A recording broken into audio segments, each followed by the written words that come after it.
Hace días pregunté que quién era mejor, Juancho Royce o Israel Romero en el vallenato, ya que son uno de los favoritos de la gente y uno de los máximos exponentes del acordeón en el vallenato. A lo que muchos suscriptores me dijeron que era mejor Alfredo Gutiérrez, que como Alfredo Gutiérrez no había otro, además que era mayor que ellos. Y es verdad, este señor empezó primero, o sea que para ellos este es aún más maestro todavía. Te voy a mostrar un video de algo que Juancho Royce e Israel Romero nunca pudieron hacer. Y es esto, señores, tocar una puya de esta manera y hacer todas estas locuras que solamente este maestro haría. Presta mucha atención porque el video que verás a continuación está resumido solamente en el acordeón. Entonces dime tú al verlo si crees que este maestro de verdad superó a Juancho Royce e Israel Romero en su carrera. Vamos con este video y espero tus comentarios.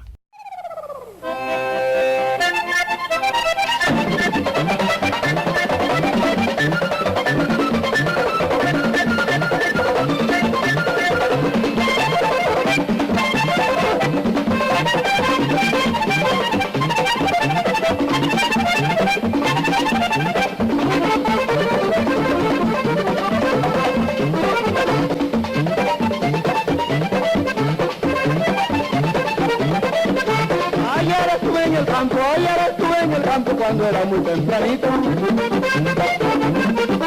Me puse a escuchar el canto de tres lindos pajaritos. Me puse a escuchar el canto de tres lindos pajaritos.